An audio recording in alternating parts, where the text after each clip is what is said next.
Olá, bem-vindos. Nesta sessão eu vou mostrar a vocês como efetuar uma análise das restrições de fábrica, englobando máquinas, equipamentos, mão de obra e matérias-primas. Esta etapa ocorre logo após termos efetuado o planejamento. Agora nós temos o conjunto de ordens de produção geradas e essa análise das restrições vai direcionar o trabalho seguinte, que é o trabalho da programação de produção e compras. Muito bem. Vamos então efetuar aqui a fase de planejamento através da carga de dados em memória e o processo de gestão de demanda. Agora eu consigo já visualizar aqui o conjunto de ordens de produção que foi gerado pela gestão de demanda. Então todas essas ordens aqui já foram explodidas através dos roteiros e das estruturas de produto, gerando carga nos respectivos centros de trabalho. Então, essa análise das restrições agora nada mais é do que comparar a capacidade disponível em cada um desses recursos com a carga gerada pela explosão dessas ordens de produção. Nós podemos visualizar esse resultado através de alguns gráficos e relatórios. Os principais podem ser acessados através desse menuzinho aqui de consultas, gráficos de carga. O primeiro deles, capacidade versus cargas, ele vai indicar, dentro do período que nós estamos analisando, como é que está o perfil carga-capacidade em todos os setores da fábrica. Setores que eu digo são centros de trabalho. Então essa barra aqui representa o perfil carga sobre capacidade. Então, em linhas gerais, dentro do horizonte completo aqui, nós podemos perceber se tem algum centro de trabalho que está com uma carga superior a 100%. Então, se aparecer essa situação, a barra aqui irá aparecer em vermelho, identificando visualmente os gargalos na produção. Agora veja, aqui nós estamos visualizando a carga completa no intervalo como um todo. Só que eu posso ter uma situação onde eu tenho os meus pedidos concentrados mais no curto prazo. Então, esse período aqui permite que eu manipule aqui essas datas. Por exemplo, vamos diminuir um pouco esse intervalo. Então, se você pegar até dezembro, por exemplo, já que nós estamos aqui em 28 de outubro, né? Se eu diminuir o intervalo aqui, ó, e dar um refresh, olha como mudou aqui, vocês estão percebendo? Então, agora eu já tenho 3 centros de trabalho que estão com um perfil aqui superior a 100%. Então, se eu colocar o cursor nessa primeira barra aqui, naquela parte inferior da tela, ele já dá um detalhamento, tá vendo? A capacidade que eu tenho nesse centro de trabalho MB, dentro desse período, 1.176 horas, e a carga exigida, 1.679 horas. Portanto, aqui eu tenho um perfil de carga aqui de 142%.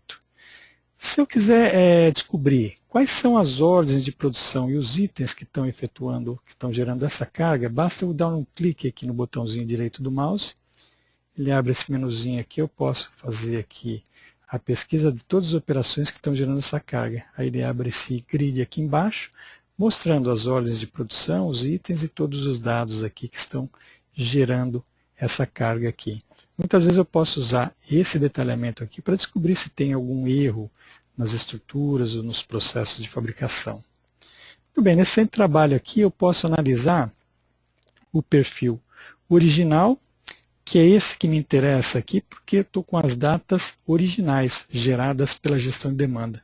Então, esse é o meu objetivo, é identificar, para atender aquele plano ideal gerado pela gestão de demanda, quanto de carga, de capacidade eu precisaria ter nos meus centros de trabalho? Será que eu tenho alguma restrição? Então aqui já é um indicativo de quais são os centros de trabalho que estão gerando vamos dizer, uma carga superior à capacidade.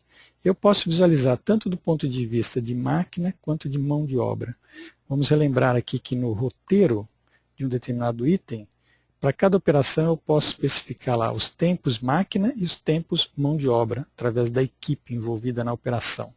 Então, um dos objetivos aqui também é identificar se eu tenho necessidade adicional de mão de obra.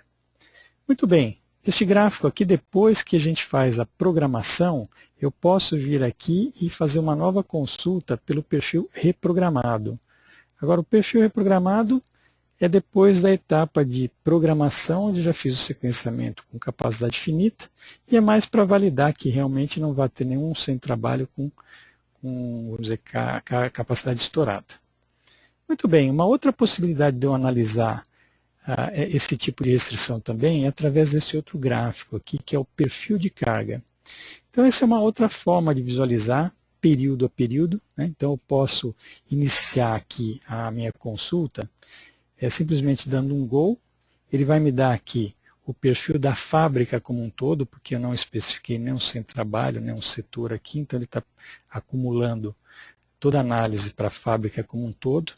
Eu posso fazer uma navegação aqui por datas, tá vendo? Então, por exemplo, essa linha vermelha aqui representa a capacidade da fábrica em função do somatório de todas as capacidades dos centros de trabalho, cada um com o seu calendário. Então, ele fez uma acumulação, aparece essa linha vermelha aqui, que é a minha capacidade. Essas barras são as cargas em cada um dos períodos. E aqui eu posso especificar o período de análise, né? Então, eu posso especificar, por exemplo, aqui, ó, isso aqui é uma visão semanal. Eu posso querer ter uma visão mensal, uma visão diária e até no detalhe do turno. Então, também tenho lá nos calendários, eu especifico quais são os turnos lá, então eu tenho a geração dessas cargas aqui por turnos, né? Além disso, eu consigo também visualizar aqui o perfil máquina e mão de obra. Então, dentro desse perfil aqui, eu consigo também fazer uma seleção. Por exemplo, eu quero visualizar como é que está a carga só de um determinado setor. Por exemplo, vamos colocar esse setor aqui de injeção. Aqui eu estou visualizando só o setor de injeção. E dentro da injeção, nós já vimos, por exemplo, que uma das máquinas mais carregadas aqui, ó, no perfil lá de máquina, é exatamente esse centro aqui, MB. Esse MB aqui eu posso colocar aqui também, ó, dentro do setor de injeção, como é que está a máquina MB. Então aqui está o perfil de carga. Eu posso visualizar de três formas, através de um histograma, através de um gráfico barra, barra, e através desse que eu mostrei aqui, barra, linha. Então esses aqui são os critérios de seleção, assim que permite eu fazer esse tipo de visualização. É interessante porque aqui você já tem uma visão detalhada de como está a carga desse centro de trabalho gerada pelas ordens de produção que foram criadas pelo processo de gestão de demanda. Muito bem, aqui eu também posso fazer uma simulação bastante rápida, porque essa linha vermelha aqui, ó, ela representa o calendário, portanto a capacidade que eu defini lá no meu centro de trabalho. Então na tabelinha aqui de centros de trabalho eu tenho essa máquina MB, aqui eu defini o meu calendário, tá vendo? Um calendário de 8 horas por dia, está representado aqui nesse gráfico. Aqui eu posso fazer uma simulação muito rápida também, como eu estou visualizando aqui uma concentração de carga muito grande aqui nessas 4, 5 semanas aqui, ó, eu posso fazer também uma análise rápida aqui informando calendários alternativos. Então, por exemplo, se eu quisesse simular aqui com um calendário de 12 horas, aqui ele já mostra essa nova linha, dizendo aqui como é que estaria acomodando aqui essa carga dentro dessa nova capacidade. Isso é um indicativo para a gente também de uma possibilidade de trabalhar com turnos alternativos na etapa de programação. Lá existe uma etapa onde a gente pode analisar turnos alternativos e qual é o impacto disso no sequenciamento da produção.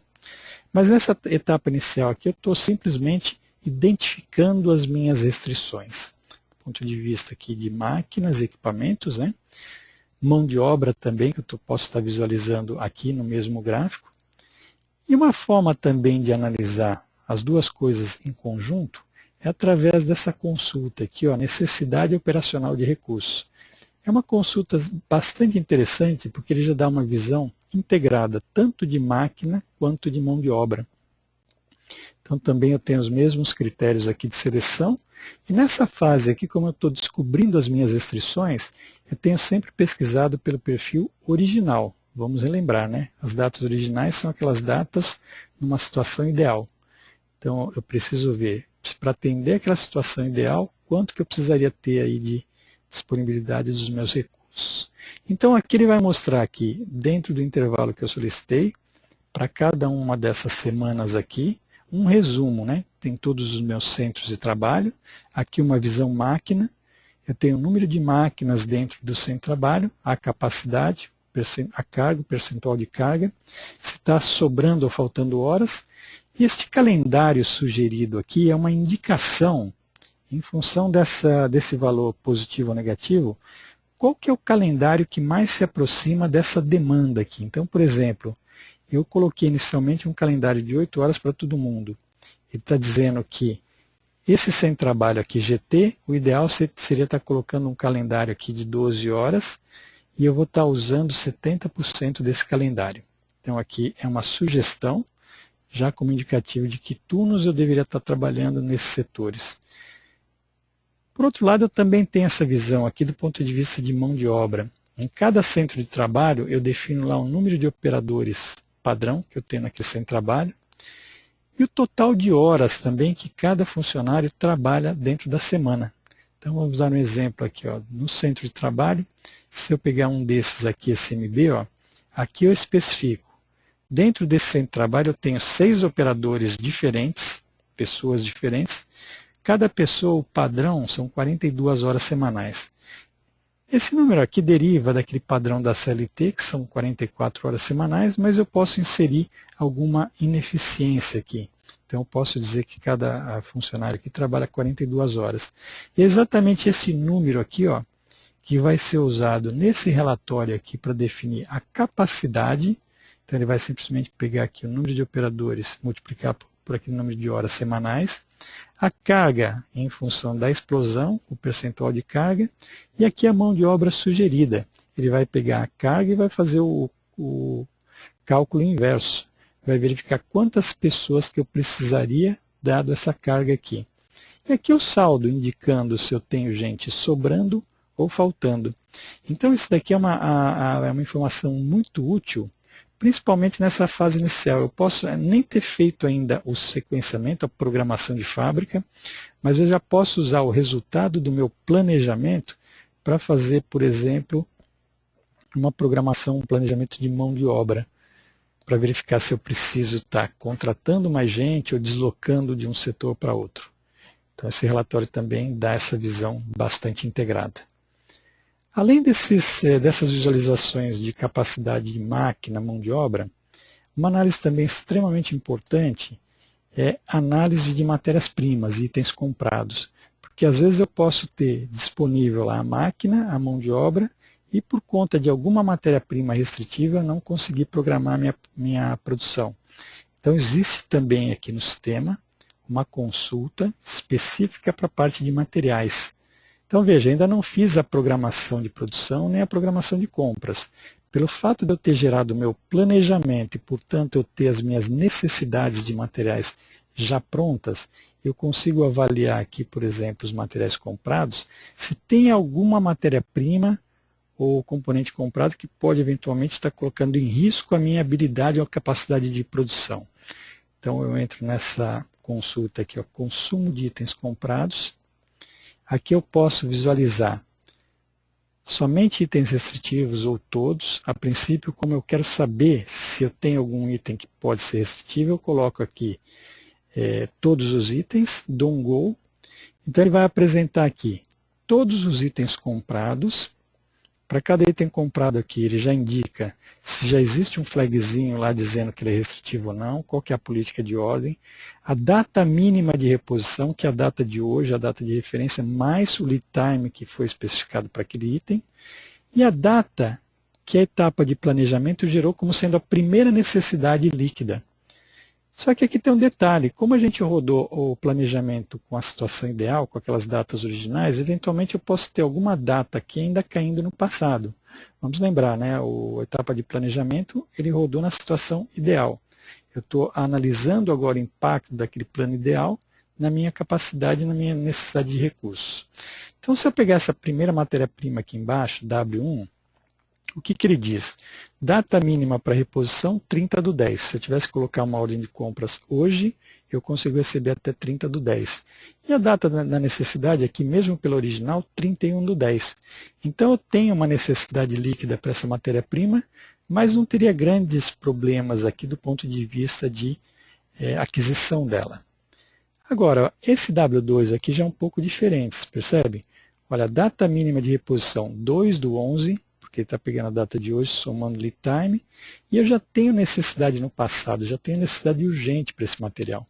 Então significa o quê? Se eu não conseguir agilizar compras, né, se eu não conseguir colocar ou antecipar algum pedido de compra aqui, com certeza eu vou ter que estar empurrando a minha produção para frente por conta da não disponibilidade desse material. Eventualmente eu posso estar usando essa análise aqui para declarar essa matéria-prima como restritiva. Basta que eu verifique assim, pô, será que eu consigo comprar antes do lead time? Então ela não é restritiva. Agora, se eu tiver que respeitar esse lead time e não tiver muito jeito, eu tenho que declarar essa matéria-prima como restritiva, lá no cadastro de itens. E aqui, olha que interessante, essa matéria-prima aqui eu já tenho, por aquele processo de explosão feito lá pelo planejamento, ele já criou todo um log de consumo. Então eu sei que essa matéria-prima ela é uma necessidade para todos esses pedidos de vendas que estão aqui embaixo. Inclusive ele já faz todo o encadeamento aqui, onde essa matéria-prima é empregada. Pelo processo de explosão lá na gestão de demanda, ele já identificou e já fez o vínculo de consumo, através de um log de consumo. Esse item aqui entra nessa ordem de produção, que por sua vez entra nessas ordens todas aqui, até chegar nos pedidos de vendas lá em cima. Então veja, com essa análise aqui, a gente consegue também rapidamente descobrir quais são as restrições que eu tenho de materiais. E aqui são filtros, né? Como disse, às vezes você já tem um cadastro de matérias-primas definidas como restritivas, você pode filtrar aqui, eu só quero ver as restritivas, pode limitar aqui essa análise, mas o objetivo o que é? Nós descobrirmos quais são as matérias-primas que podem estar colocando em risco a minha produção. Então veja, essas três principais consultas aqui, ó, relembrando, né? Esses gráficos de carga, esses dois, mais esse relatório, e mais essa análise aqui de itens comprados, é o que vão dar assim, uma visão bastante detalhada das principais restrições que eu encontrei após a fase de planejamento. Isso vai me dar todos os subsídios para declarar quais são os gargalos, quais são as restrições que eu quero que a etapa de programação leve em consideração. Então nós vamos detalhar mais para frente agora toda essa etapa de programação, mas sempre tendo como base o quê? Essa análise inicial aqui das minhas restrições, que foi viabilizada em função de eu ter feito o meu planejamento. Geração das ordens de produção, a explosão dessas ordens e a geração das cargas, né, respectivas a cada uma dessas ordens aqui. Vocês vão perceber que isso daí serve de base para a gente, dentro dos centros de trabalho, identificar quais são aqueles que efetivamente eu quero considerar como sendo as restrições ou que a fase de programação efetivamente tem que considerar para efeito de nivelamento e sequenciamento. Ok? Então essa etapa aqui é extremamente importante por conta disso, porque ele direciona todo o trabalho da programação, de produção e compras. Muitas vezes também eu posso estar querendo usar essa análise das restrições só para identificar eventualmente alguma necessidade de colocar algum turno adicional ou contratar gente. Então vocês percebam que isso daí pode ser viabilizado só pelo fato de eu já ter feito o meu MRP, ter rodado o meu planejamento e gerado as ordens de produção. Ok? Muito bem, em próximos vídeos aí a gente vai começar a abordar a questão de programação, de produção e compras, sempre tendo como base esse planejamento efetuado e essa análise de restrições que a gente tem aqui. Ok? Muito bem, pessoal, por hoje é isso e até a próxima.